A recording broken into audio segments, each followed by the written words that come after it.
Hey everybody, Jeremy with Detroit Tech. Have you, like me, wanted to get a security camera but couldn't really swallow that $200 price tag? I mean, security is important, but so is that $200. Then I found the Wansview home camera. It's $30 on Amazon and I couldn't buy it fast enough. At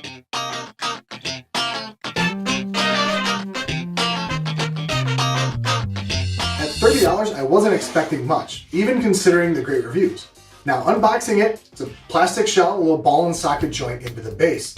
There's some hardware to mount it to the wall as well, the power cable, and some documentation. The build quality overall isn't really anything special, but it does feel solid enough.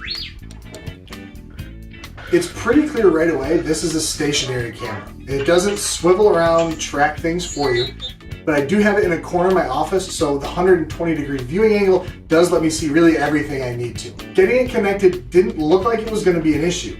The Wansview only works on a 2.4 gigahertz Wi-Fi, but the smart socket I have, or view right here, only works on a 2.4 gigahertz as well, and I didn't have any issues getting it set up. This, however, was a bit of a different story. My Google On Hub will work on either 2.4 or 5 gigahertz, but not at the same time, so when I tried to get the new camera set up, my Wi-Fi network was on the 5 gigahertz. I ended up having to get around it by rebooting my router and starting it up on 2.4. Just like that, I was up and running, haven't had an issue since. So how does it work? Pretty freaking good, actually.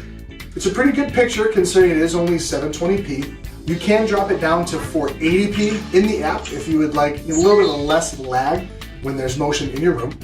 Once you kind of open the app, it takes just a second to get connected and the video starts.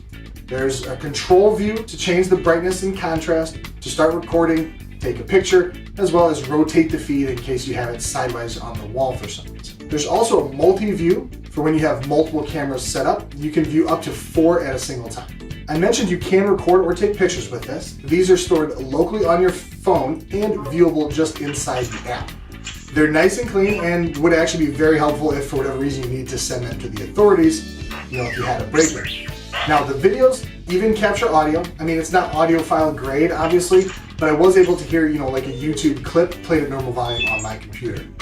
The app even has an option to listen to what's happening in the room or to talk to whoever is in the room. It's not obviously the highest fidelity you'll ever get, but it reproduced my voice well enough to confuse the crap out of my cat, which is just about as much as I can ask for. It has night vision, which works well. It doesn't switch to it automatically. You have to select the option in the app, which it's not terribly obvious how to do that. You click what looks kind of like a general options menu, and there are a couple light bulbs, one with light, one without. But once you find it in there, it works great when you do need it.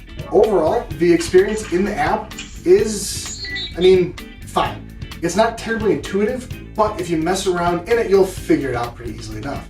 Things aren't labeled very well when you're looking at the video feed. There are 2 buttons in the upper left corner that I still don't really know what they do. I'll have to look around online really to figure that out because when I touch them, nothing happens. So overall, that's not designed that well. But, with that big complaint, it seems like, I may not like the camera. Actually, on the contrary, I really do like it. Mostly because of the price tag. At $30, this camera offers remote viewing of your home, night vision, and pretty simple operation overall. Yes, the app isn't really intuitive, but you can record video and take pictures that are clear, and it's easy to make out details. And even, you can yell at the person who's stealing your stuff.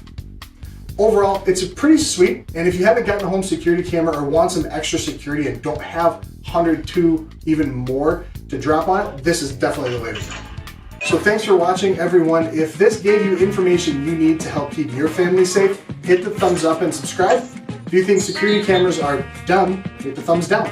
Either way, let me know in the comments below what security camera you have and why you like it, and we'll catch you in the next one.